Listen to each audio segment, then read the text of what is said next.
Hello and welcome to yet another lecture on economics of growth and development.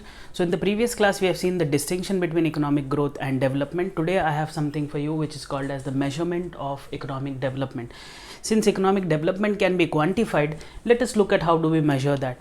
So the first measure is gross national product or GNP. The second is GNP per capita. Third is welfare, and fourth is social indicators or basic indicators. So now let us look into the first important aspect, that is the gross national product. Now gross national product records an increase in the economy's real national income over a long period of time. So to understand how an increase in economy's real national income is being recorded over a long period of time, we have to look at it with respect to time, obviously, and therefore I have a graphical analysis for you. So on the OX axis or the X axis I have time denoted, and on OY axis I am looking at change in GNP, that is gross national product, with respect to time.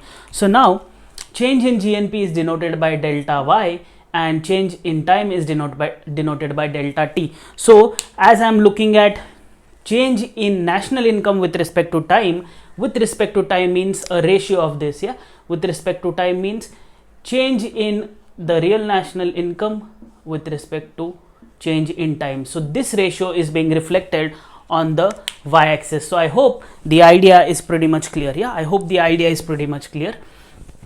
Let us now look into what the graph is actually saying. Now this curve, which is YB and which is YA, is curves or the gross national product curve for individual countries A and B. So now YA shows the level of GNP in country A, YA shows the level of GNP in country A, and YB is showing the GNP in country B. So now as we see that with respect to time, until this point E, YB was lagging behind than YA. So this is the curve, GNP curve for country A, and it was always above the GNP curve of country B until point E or time T.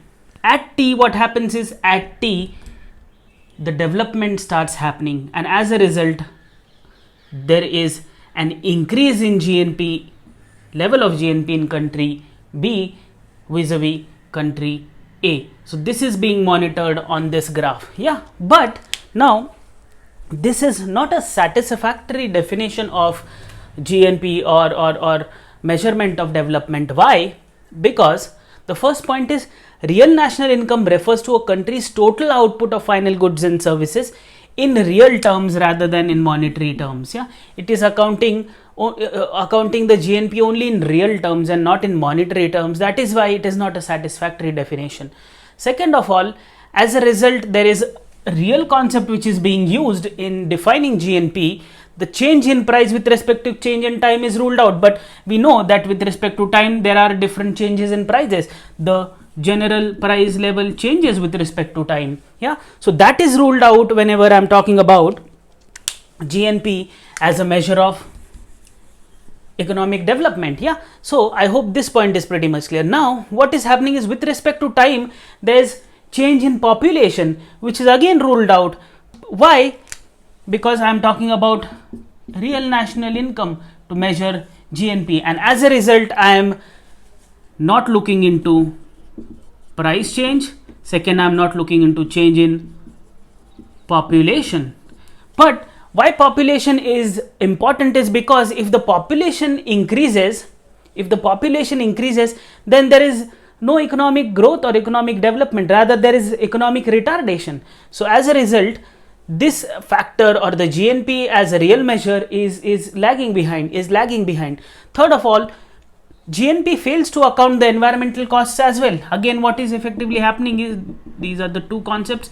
The third is, I am not looking at environment as well. The externalities, for example, since after T we started the process of development or economic development, but the underlying costs on environment, for example, there is urbanization which is happening, and this urbanization will start polluting rivers. Yeah, polluting rivers.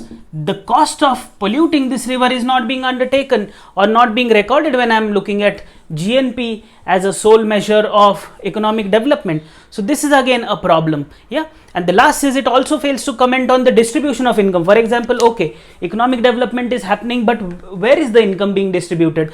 The underlying inequality is rather increasing, and it is not talking about that. Yeah, a few people who are the producers or the owners of factors of production are getting the share of it, the share of the national income.